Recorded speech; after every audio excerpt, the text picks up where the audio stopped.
আজল ভাই, মহল্লা তো আর মহল্লা থাকতেছে না। ভাই তুই ঝাইরা কাশেন না। কোন বিষয় ভাই? এই যে মহল্লায় বলে কি সমিতি টমিতি চালু হইতেছে। আরে চালু হইতেছে মানে সমিতি তো অলরেডি চালু হয়ে গেছে। কই এলাকার মহিলাদেরকে নিয়ে একটা সমিতি খুলছে, নাম দিছে মহিলা সমিতি। মহিলাদের বিরাট কারবার, বাজার ভুলি বসছে এখানে। ভাই লালু দেই সব জানে।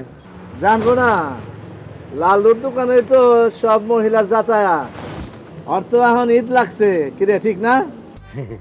কি যে বলেন বাসু ভাই, তবে মহিলা মানুষরা আর দোকানের সামনে আইলে আর একখানা ভালো লাগে আর কি, মনেটা ফুরফুরে হয়ে যায়। ব্যবসার ভিতরে মনোযোগ দিতে পারি।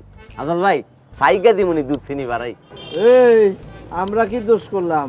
আমরা চা খাবো না, চা দে। ব্যাকেরে দিয়ে বুঝেন কেন?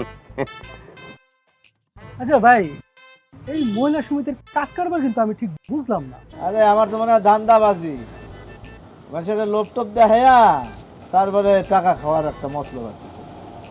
আমার বউরতে কানে কে দিছে, সারাদিন শুধু মহিলা সমিতি মহিলা সমিতি মহিলা সমিতি গান গাইতেছে। তাদের কি সঞ্চয় বাড়াইয়া কে ধনী বানাইবে। এটা তো অনেক সাংঘাতিক কথা ভাই, এটার প্রভাব তো আমাদের উপর পড়বে। ধরেন কাকা, এই সাহায্য লাল্লুর পক্ষে তুমি ব্যাকের লাই ফিরি। ধন্যবাদ। চা খাওয়া। তবে মহিলা সমিতির ব্যাপারটা কিন্তু আমাদের সমাধান করা খুব দরকার ভাই। কারণ নাইলে আমাদের মতো এই যে বউ পাগল স্বামীদের জায়গা কিন্তু হবে পাগলা গারো। আরে বাবুরে, আমি তো এই মহিলা সমিতি সম্বন্ধে ব্যাক কিছু জানি। এই সমিতির কাজ হয়েছে সাধারণ মহিলাদের সুযোগ সুবিধা দেওয়া। উস্তাদে করিস না, সাধারণ মহিলাদের সুযোগ সুবিধা দেওয়া। হ্যাঁ, পুরুষরা এসে কিছু তারা কি ঘাস কাটবো, ডিম পারবো? ভাই ঠিকই কইছেন, ও তো বেশি বুঝে, সব জানতে সংসার।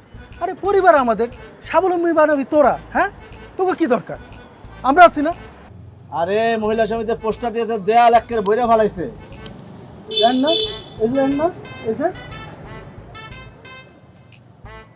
পুরা মহল্লাই দেবে পোস্টার। বাবুরে সুযোগ সুবিধা দেয় মহিলাদের, এলাকারই তো উন্নয়ন ওর। বিষয়টা তো খারাপ না, কি বলেন আফজাল ভাই?